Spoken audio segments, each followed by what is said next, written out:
Well, that looked exciting. Our new intro video for Dungeon Master Deep Dive. Hello, everybody who's watching, and welcome, Chris. I'm Tara, founder of D&D Castle, and I am chatting today with Chris Hately, one of our Dungeon Masters for D&D Castle, about some of his upcoming campaigns. So welcome, Chris. Hello, pleasure to have you. Just in case you do hear anything in the background, my wife is out tonight, so my daughter is currently quietly sitting in the corner reading a book. Okay.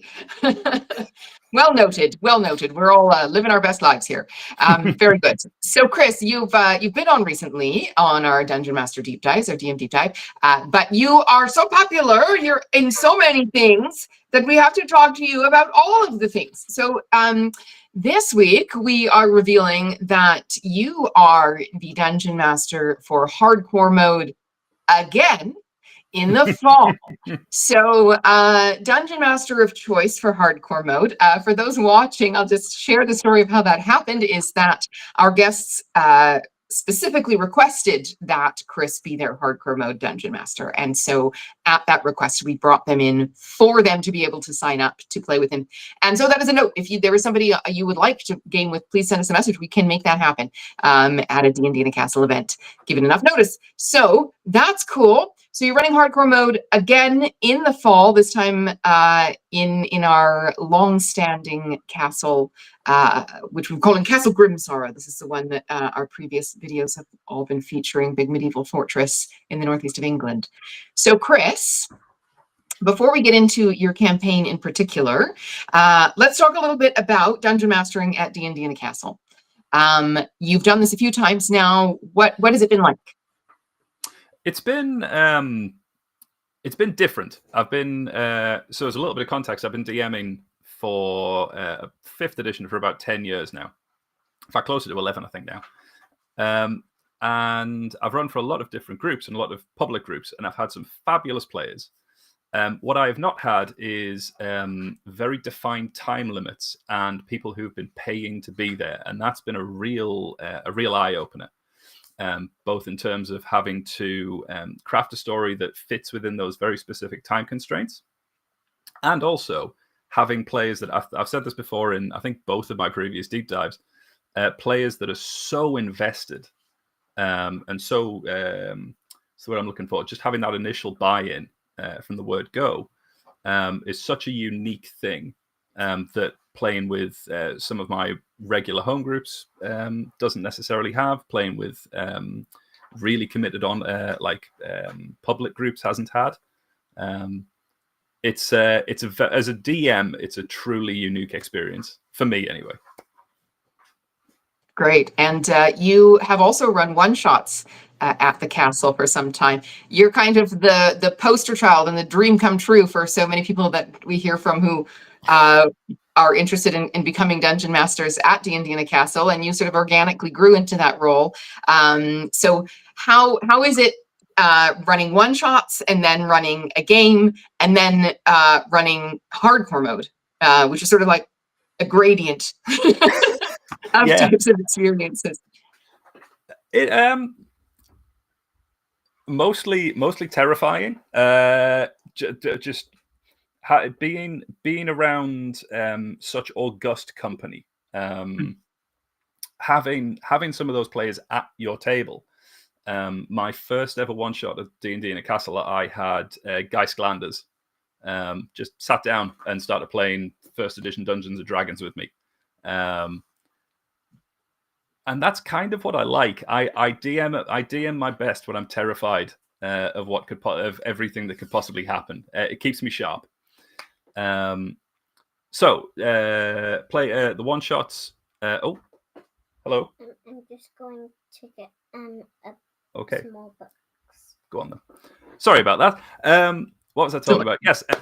Sorry. So running one shots. What I enjoyed so much about running one shots is every single one went differently. Every single time I ran the same one shot, it would go a bit differently. Everybody had their own way of interacting with the story. Everybody had their own way of interacting with the various different things. In one particular famous example, Elisa Teague basically ignored every hint that I gave that this is not a combat encounter and just fought everything.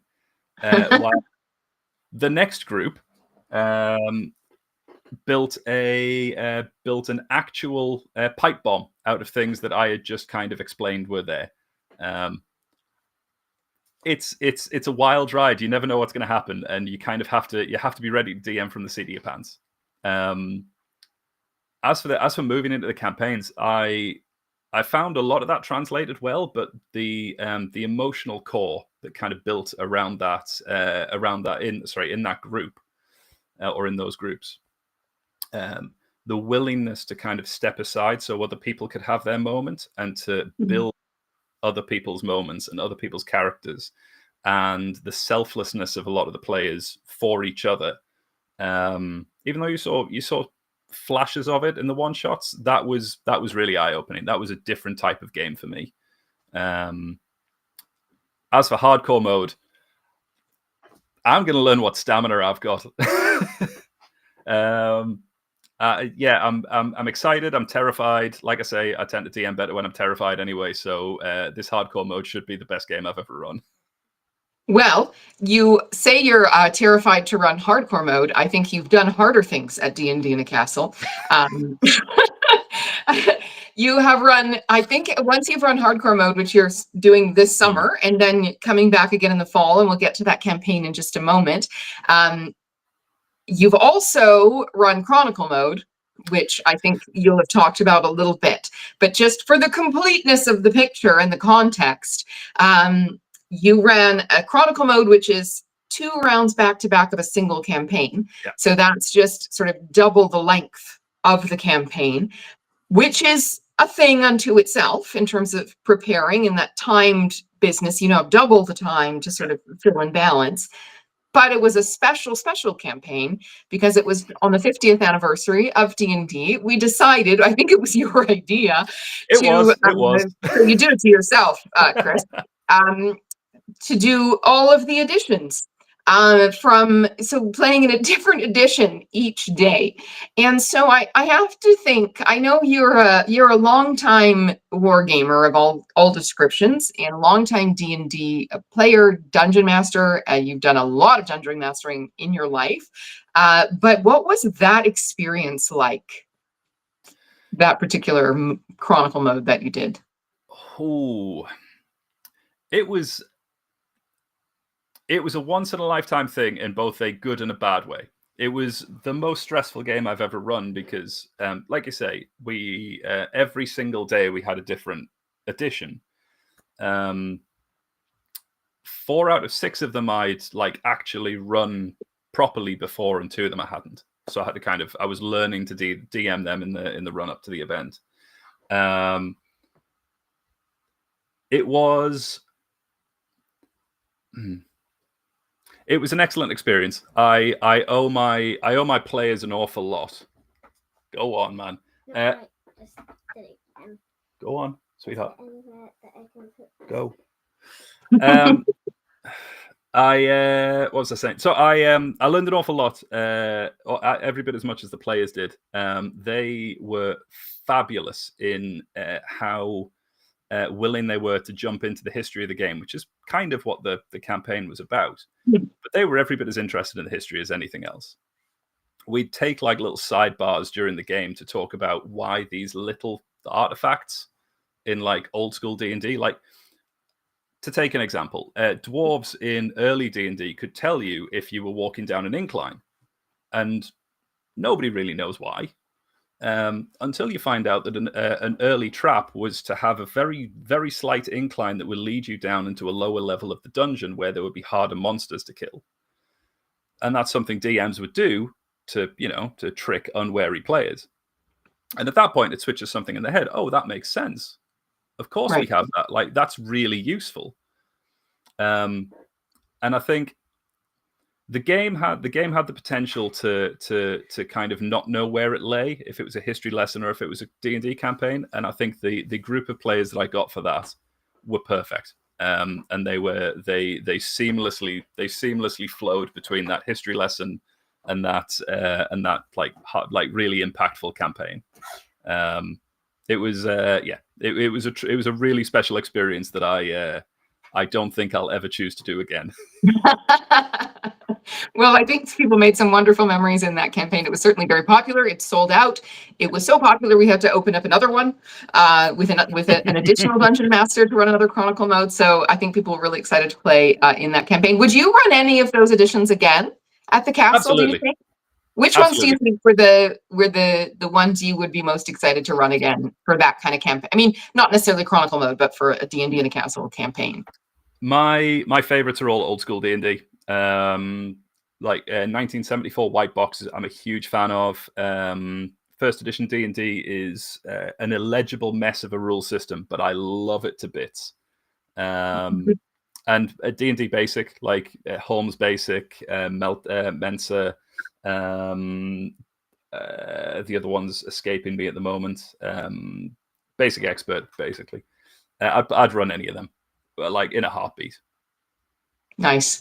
Well, because we do sometimes get requests. So I will just say to anybody who's watching, if you're interested in doing some of that old school D&D, do send us a message, because as I said, we booked Chris because people said we want to play with Chris.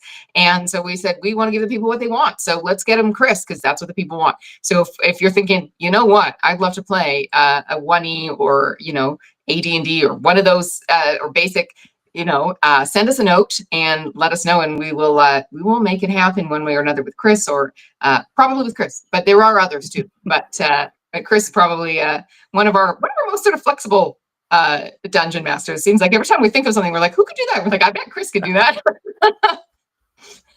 So that's awesome. So we're technically here to talk about your upcoming campaign in the fall. So this is in November 2025 in the UK. Your hardcore mode table is actually sold out. So we're here to just have a bit of fun and hear what you've got planned. There is another hardcore mode table in the other round. It is also sold out. So if you're interested in hardcore mode, definitely check out our page, dndinacastle.com/hardcore, and find out what that is and why it's so appealing to people. Hardcore mode we kind of created because people were like, I want more D&D. We're like, okay, look, we are giving you 8 hours a day of a campaign. It takes a special someone to run 12 hours a day, which is what you're asking for, but we'll make it happen. As we say, we're here to give people what they want, and what they wanted was hardcore, apparently, because it's very popular. So tell us what you have planned for your hardcore mode campaign for your special lucky players in the fall. So this game is what can I say without spoilers? This game is Eldritch horror by way of Alice in Wonderland. The players are drawn from different worlds that I've given them full control over. They can create whatever world they want. They are drawn to this little central hub world where a king wants them to go out, find these magical items to protect his garden, which is this huge. That's what I'm looking for. This huge sprawling forest, this old wood forest that nobody is allowed in except for him. He takes walks through it regularly. He wants it kept the way he wants it. And the player's job is to go to each of their different worlds and find these magic items from these worlds, and bring them back so the king has something to defend his wood with, his garden. Now, the motivations behind that, who knows? Are they protecting? Are they protecting a good king's garden that he has, noble intentions for? Are they supplying weapons to a king who has nefarious intentions? Who knows? Is there an evil thing in the wood? Is there a good thing in the wood? That's for them to discover through the game. and for them to kind of decide where in that spectrum they lie. It should be exciting. The bit that I'm most interested in is I've deliberately told all the players to create their own parts of the world or their own individual worlds, and they could be whatever they want. One player could create a place that has no magic; it's just the modern world, while another player could create somewhere where everybody innately has the ability to fly. There is no contradiction between those two things. They both exist in this same game. And full disclosure, one of my players, he's in the chat right now, created a 100-page world-building document for me to abuse. Two of my players. That's when you get a D&D at a castle, you get 100-page documents. Yep. I mean, Yep. I think one of our dungeon masters last time wore a shirt that said, "No, I have not read your 98-page backstory." So yeah, that's how you get a D&D in a castle. And yes, some of your players and even some other fellow dungeon masters are dropping in the chat. And if you're watching and you want to drop in on the chat, if you've got comments or questions, please share them. We'll do our best to get to them. Jeff says that's what the coffee's for. I think that's referring to hardcore mode and the challenge of running D&D in that context and intensity of context that we love at D&D in a castle. We love the intensity. We just keep cranking it up. More D&D. Yep. Have all the D&D. Okay. Hey. The other is Cole, who I think has played in your game before, who is, I think, also one of your players this time around, says, playing those first editions really gave me a new appreciation for 5e. Not having to pre-select what spell you will use a slot for is such a luxury. Very much so. And of course, GM Tim popping in to say, look at that handsome devil of a GM. What we had a lot of fun running Chronicle modes. Hardcore mode with Chris will be epic. It certainly will.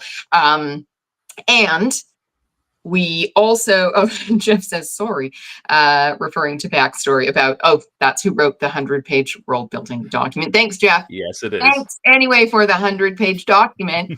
That's the shirt I should get made for you. I'm always threatening to get people shirts made. Thanks anyway for the world building document. So these are some of your players that are coming. You are kind of renowned at the castle for people coming back to your table. So people who play with, once you go Chris Hately, you never go back. Something like, I don't know, there's something there. Fumbling about the edge of a repartee there and I'm not hitting it. But people love to come back to your games. So tell us about some of your players and because yeah, they're coming back all over. This summer, some of your hardcore, they're coming back. This fall is made up of people who wanted you because they played with you before. So who are the players? Who are the players that come to your table and say, this is my D&D. This is the D&D I want, is the D&D Chris is delivering. Who are those players? How do you spot them? Masochists, largely, I think. One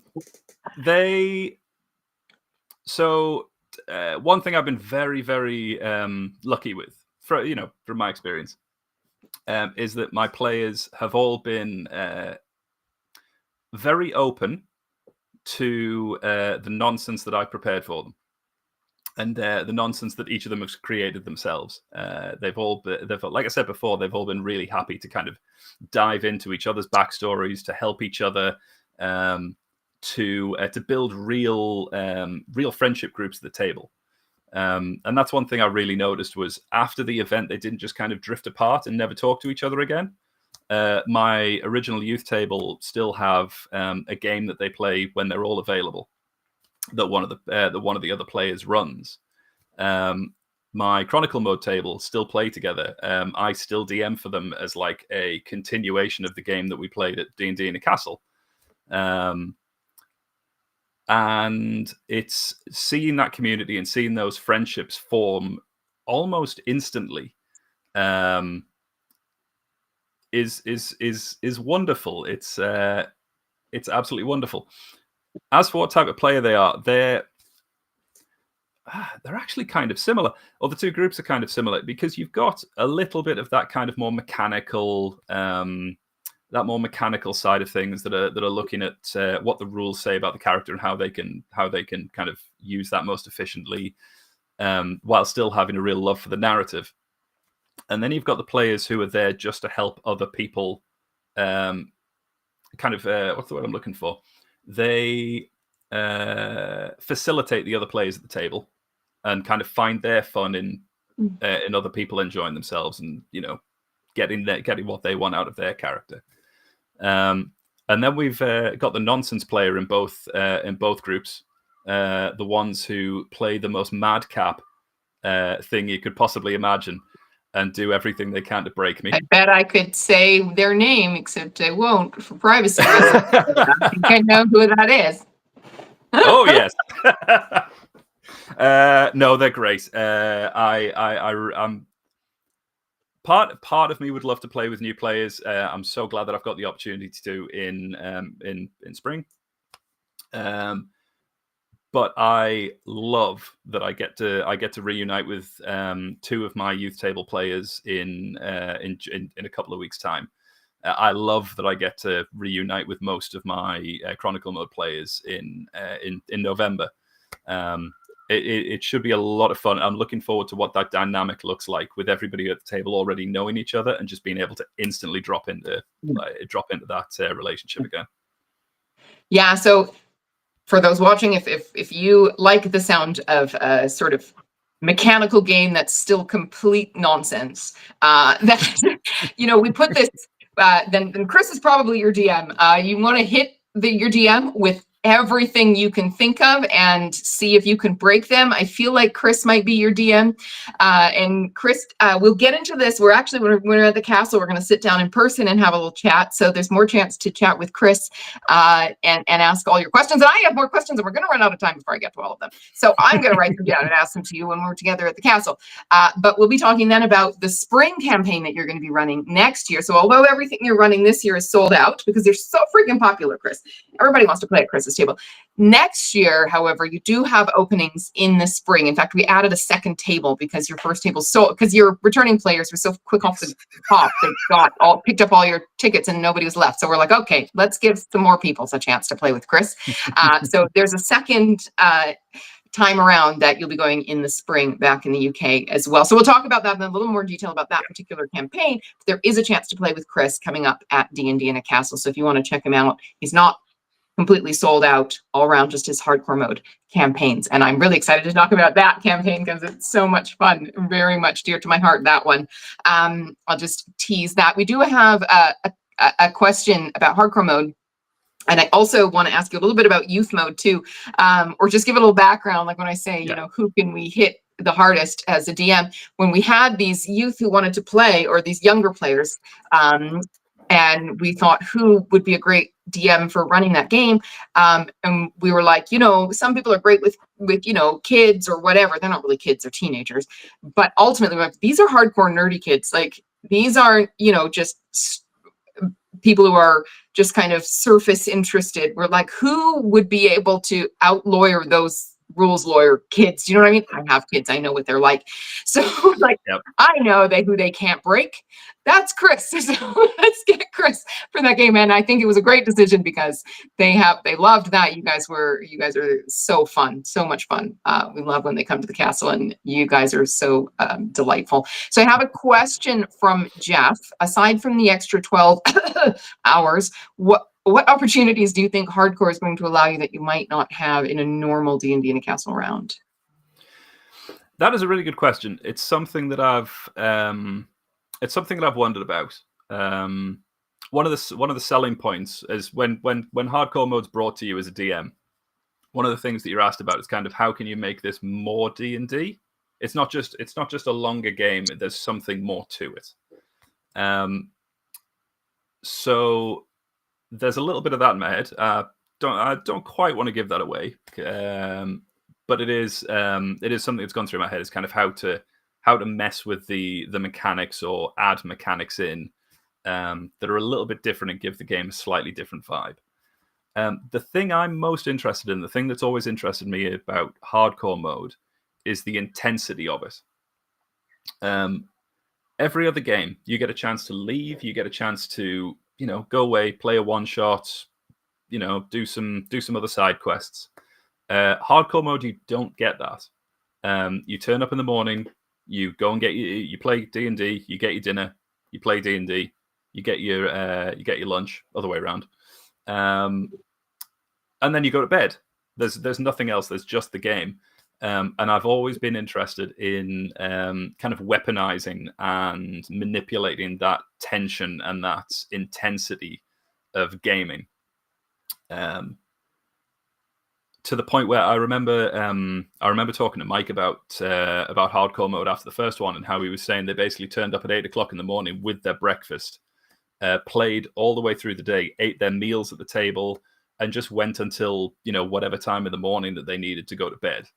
And while not every player can do that, not every player wants that, there's something about that non-stop, no moment to pause, constantly on the go Dungeons and Dragons that fascinates me, and kind of how you as a DM can use that and weaponize that. And I'm excited to give it a shout. I got one more question for you from a viewer, but before I ask that, are you an evil DM? You are. Your players tell me. Are you an evil DM? Yes. Okay. You want the villain DM? You want the antagonistic opponent DM? You want to go up against your DM, and the DM is not your friend. That's Chris.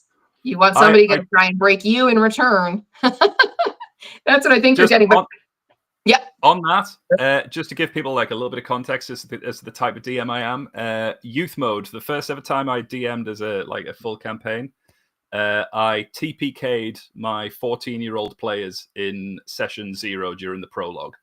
Before the game had even started, they were all dead. So, there's that. There's that, yes. And I hear from some of your other longtime home game players as well about Chris the Evil DM. But Peter asks, one of the best vibes a DM can cultivate at a table is the spirit of yes and. So, how do you think about creating a yes and experience at your tables? I think it's something I generally do naturally. I wouldn't necessarily describe myself as a rule of cool DM. I think there's a very subtle difference between the rule of cool and yes and.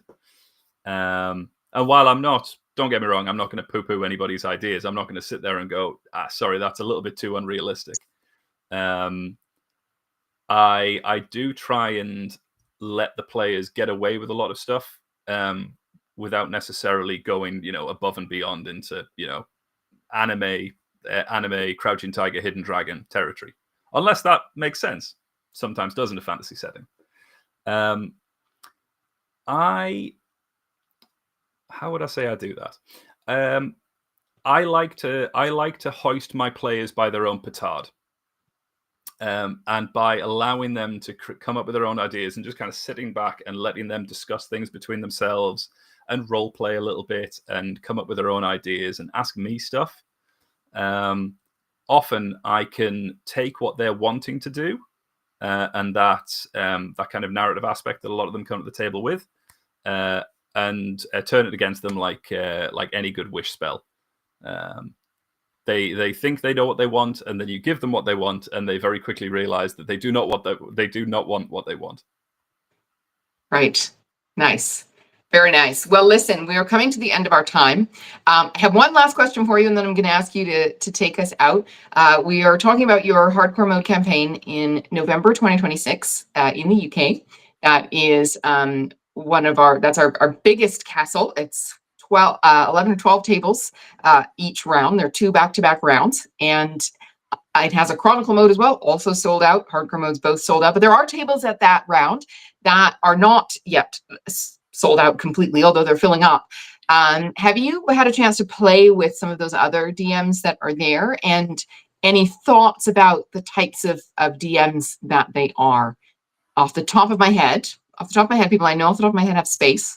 Are Jim Zub, comic book legend, and super fun guy, Clint McElroy from the Adventure Zone, among other things, all the McElroy things, and Guy Slanders, who you mentioned earlier, and Jasper Cartwright also has some space. So those DMs, have you had a chance to play with any of those particular DMs, and thoughts around their style and campaign and how they're similar or different to you? I have. I've only been DM'd by Jim. Jim is a fabulous DM. Again, really old school guy. He ran us through his version of Ian Livingstone's Death Trap Dungeon in first edition Dungeons and Dragons. So much fun. It's the first time, it's the only time I've gotten to play first edition AD&D. I've only ever run it. Excellent bloke. If you like that old school style of game, get a ticket to his table. He is an incredibly good DM in that regard. Clint, I've never played with. I've spoken to him a lot. He is a really cool guy, really down to earth, very dry. If you like that type of guy, you'll get on well with him. Jasper, fun, bubbly guy, one of my favorites at the castle. Again, sadly, never had the opportunity to play with him. But from listening to his work on the Dark Dice podcast and from chatting to him over meal times, again, excellent DM, incredibly good creative brain on his in his head. Well worth a ticket. And Gijs Glanders, he has played in 2 of my games. I've played with him in the live stream that we did. Right. And again, talked to him a lot about each other's games and that kind of thing. And if you like, how would I describe it? If you like excellent NPCs and a slightly more historical game, he is your man. He brings a huge amount of knowledge, both from DMing and just kind of general historical knowledge, to be able to give you an absolutely fabulous game. Yeah, I mean, I just feel like Guy can do anything. And you, me, and Guy sitting in a room talking about the Wars of the Roses. Let's go. Oh, yes. You want to nerd out on the history stuff? You, me, and Guy. That's the triumvirate right there. Just a little note from lovely GM Tim. All those DMs will melt your brain with the joy they bring to your table. And I think that is completely true. Just honorable mention, because I didn't think of them off the top of my head, but also with space at that castle are Maya Stotta, who is sort of the voice of D&D in Germany, and absolutely top class. I mean, the comments we've gotten from her table, just an absolute pro. Chris Hamasu, so much fun. If you know him from YouTube, TikTok, and London Carlisle, who's also running Hardcore Mode and also running another campaign. There's 1 ticket left, and he was our last guest on the DM Deep Dive. So space and some really, really great games there, and space in your game in the spring as well. So we're over time, but there's just so much to say, and I just love chatting about D&D and Castle. And so I'm going to ask you to invite people to come and join a hardcore mode at D&D in a Castle as you take us out. Just a general invitation to come and enjoy hardcore mode and why that might appeal to them. And you can take us out of the interview, Chris. I'm very quickly going to give a huge shout out to GM Tim as well, as one of the people who has made me feel so comfortable in my new role as professional celebrity dungeon master. Spectacularly good DM. If you ever see any of his tables with spaces, buy one. You will not regret it. Similarly, hardcore mode. I have spoken to an awful lot of DMs in my time at D&D in a Castle. They are all world-class talents. They are all the type of DM you want to play with. You will not have a bad experience at their tables. And if you can take 12 hours at least of Dungeons and Dragons every single day, get into hardcore mode, because I promise you it will be a fabulous experience. Thank you so much, Chris, and we'll see you at the castle. See you at the castle.